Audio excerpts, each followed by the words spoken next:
E esse eclipse do dia 17 de setembro, às 23h34, como transitar? Gente, eu me chamo Ruth, eu sou astróloga. Vou ler para você aqui o mapa do eclipse e garanto para vocês que não foi um processo fácil, porque foi praticamente um parto de 10 filhos. Já aviso logo. Por quê?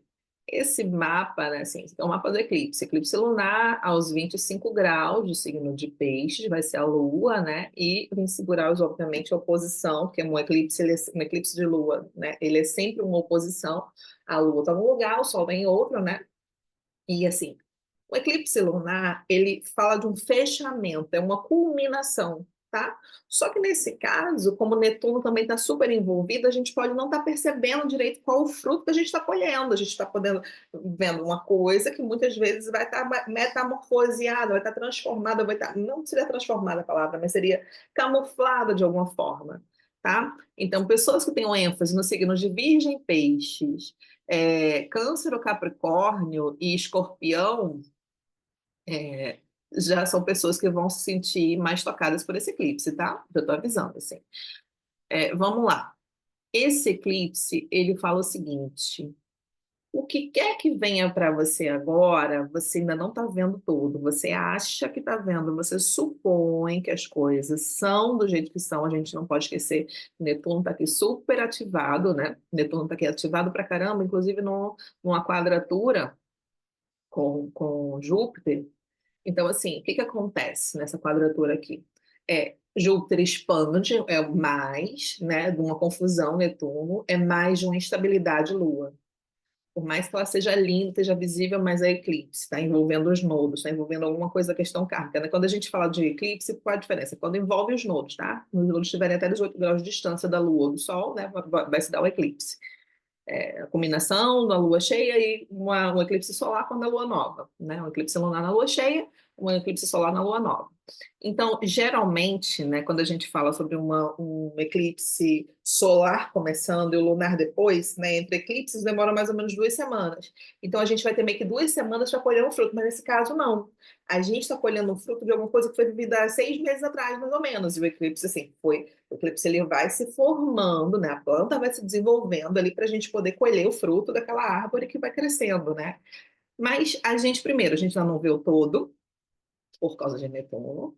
Marte está em Câncer e Marte tem total, a vida totalmente a ver, né? Marte é o regente do signo de Áries, o nodo norte está em Áries, a gente não pode esquecer disso.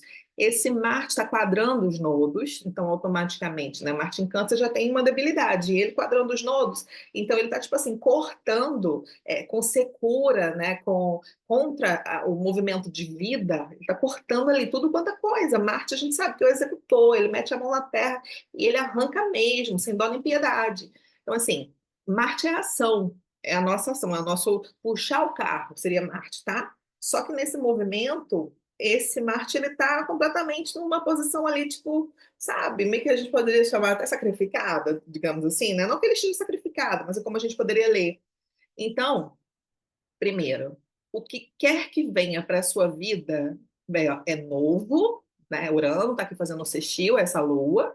Plutão está fazendo um sextil, essa lua é novo, é transformador. Tá? Plutão tem Capricórnio, fazendo um sextil para essa lua. Ou seja, não é uma coisa nova, primeiro, porque ele está retrógrado aqui também, né? A gente não pode esquecer disso. Netuno também está retrógrado e Urano também está retrógrado. Olha só, né? Esse monte de gente retrógrado aqui. E os três transpessoais, os três geracionais, os três embaixadores da galáxia envolvidos nesse eclipse, né? Então, esse Plutão aqui em Capricórnio, ele fala o seguinte: tem alguma coisa do concreto, né, material, concreto, profissional, não sei, assim, da área da vida onde a gente tem esse signo, né, o signo de peixes especificamente, a gente vai colher. Mas nesse momento ainda é invisível. Você não está vendo. Lembre-se, Urano, Netuno e Plutão atuam no campo do invisível. Não é o que é palpável. Por mais que seja, né, Capricórnio envolvido, por mais que Urano esteja em Touro, eles estão materializando uma ação a partir de uma percepção interna. Então, eu preciso primeiro entender, né, internamente, aquela coisa do eu só posso modificar fora quando eu transformo dentro.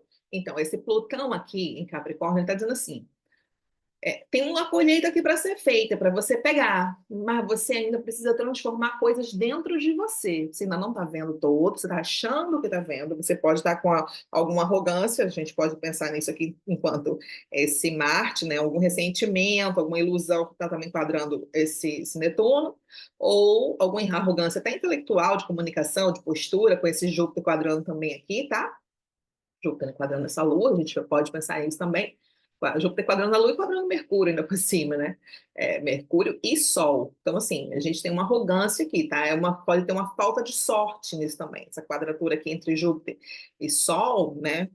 Uma falta de sorte. Não seria naquela palavra feia que eu não vou falar aqui, mas é, é uma falta de sorte do seguinte: você pode estar com ideias muito avantajadas, muito avançadas, de um pensamento muito progressista, muito à frente, e não ser dessa forma, tá?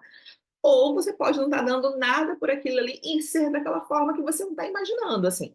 O que quer que aconteça na sua vida nesse momento vai ser para te desiludir, vai ser para tirar as máscaras, para arrancar fora as suas ilusões, para não deixar rastro de dúvida no que está vindo para você, porque o eclipse ele fala do inesperado, são coisas que caem no colo. Então, assim, tem o inesperado vindo, tá? Tem alguma coisa que é de crescimento, de culminação, é uma coisa de colheita mesmo.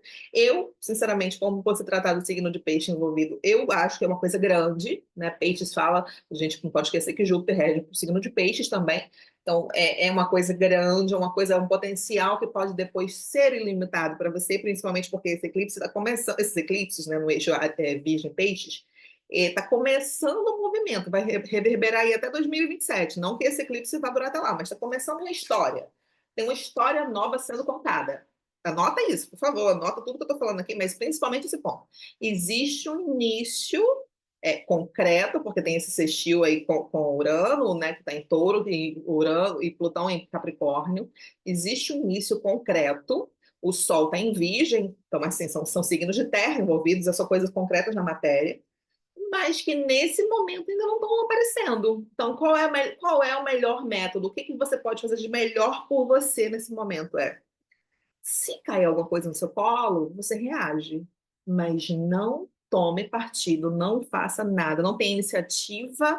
Não, é que o período de eclipse não é um período para se magiar, tá? Porque a gente não sabe com quais energias a gente está lidando. Já digo, quem faz assim, ritual no eclipse, aqui, tal. Gente, eu fico com o coração assim, ó, partindo e apertado, porque vocês não fazem ideia de qual energia está sendo acionada, estão movimentando, né? Assim, a gente tem que entender que o eclipse tem a ver com sombras, então a gente também mexe com as sombras, tá? São sombras em outros níveis, então não vou nem entrar em detalhes aqui. Então, assim, não é época de ritual, de magia, não, é uma época de ficar tranquilinho, não é uma época de começar coisas. Mas eu já comecei, Ruth, eu tenho um projeto, já que eu já estava dando andamento e vai estar agora. Então, tá bom, vai lá e faz. Ruth, tem uma viagem marcada. Vai, viaja. Mas não tem a iniciativa do projeto, né, do que for agora. Esse momento não é o momento para você ir atrás de nada. Se for uma coisa que já tem um andamento, tipo assim, o processo já começou, a gente está aqui, ó, eu vou colher. Tudo bem, mas não comece nada agora, por quê? Porque o que você começa agora, você vai ter que rever depois. Primeiro, tem um monte de coisa retrógrada no céu. Se Netuno está retrógrado, né? A gente está com Plutão ali, com Urano ali, então, assim, isso é nítido para mim. Segundo, eclipse. Uma coisa a gente está vendo, alguma coisa vai ser eclipsada da nossa vida, alguma coisa vai ser retirada, vai ser apagada da nossa vida. E na área da vida, onde você tem um signo, né, o eixo de Virgem, Peixes, e detalhe, né? A Lua rege o signo de Câncer. A Lua rege o signo de Câncer. Então, eu preciso olhar para o mapa na área da vida onde tem um signo de Câncer. Lá tem um mistério, ó, tem um trelelê lá para a gente poder fazer. Por quê? Porque Marte está lá. Esse Marte, que é o regente de Áries, que é automaticamente o mandante de campo desse nodo norte, está quadrado com esse nodo norte, está quadrado com o nodo sul. Então, assim, ó, tem um trelelê acontecendo aqui, nessa área da vida onde a gente tem um signo de câncer, tá? Cada um tem um câncer no mapa em algum momento, né? E automaticamente também vai ter essa questão do eixo câncer-capricórnio. A gente está com Plutão aqui também, né? E quando a gente fala de um signo, a gente não pode esquecer que o Sol bate no lugar e ele faz sombra no outro. Um planeta bate no lugar e ele vai fazer sombra no outro. Então tem um movimento acontecendo aí também, tá? Então, é muito a ver com as nossas bases psicológicas, emocionais, familiares, assim, tem que ter uma atenção maior, tá, para esse lugar. Tem coisas também no nosso inconsciente que vão vir à tona. Cuidado com dados bancários, dados tecnológicos, não ponha assim qualquer coisa, não compartilhe qualquer informação, você pode realmente compartilhar uma informação que seja uma fake, enfim. Tem muita atenção, tá, gente? Principalmente, isso já deveria ser uma atenção que a gente tivesse na nossa vida inteira, mas esse movimento agora, isso vai estar extremamente ativado, e o recado que eu dou para você se cair alguma conta do seu colo, você faz, mas se não, ó, senta, respira, conta até 50 mil, depois você age. Nesse momento não é um momento de ação, tá, gente? Assim, não é para agir agora. Por quê? Porque está começando a contar uma história agora. A gente está começando a contar uma história. A gente tem até 6 meses aí para colher, né? Assim, apesar de ser uma combinação, mas os eclipses eles vão reverberando e eles têm um encadeamento, tá? Assim, todos os eclipses eles fazem parte de uma família. Esse é do Saros 118, tá? Um movimento ainda aí, tá bom? Então, é uma coisa para a gente olhar para os nossos relacionamentos. Tem muitas coisas ativadas, tá? Assim, ativações aí na parte da nossa comunicação, deslocamento, saúde, né? A gente não pode esquecer que esse Sol e esse Mercúrio estão aqui no signo de Virgem. Tem que pensar em saúde, sim, pensar na terra, pensar em como a gente vive, como a gente consome comida, como é que funciona. Tudo isso. Saúde é um ponto, tá? Saúde é um ponto muito importante. Saúde física e saúde mental também estão envolvidas nesse eclipse, tá? Então é isso, espero que vocês gostem, deem like aqui, compartilhem, comentem, façam essas coisas, colabora, por favor, com o produtor de conteúdo que vos fala, que dá um trabalho, gente, assim, a gente é afim, a gente grava, a gente tá, porque a gente grava do mesmo jeito, entrega a nossa lua, eu entrego a minha lua, que eu tô aqui, ó, com minha alma para vocês. Então, por favor, comenta, curte, faz esse monte de coisa que é legal, tá bom? Um beijo e tchau, tchau.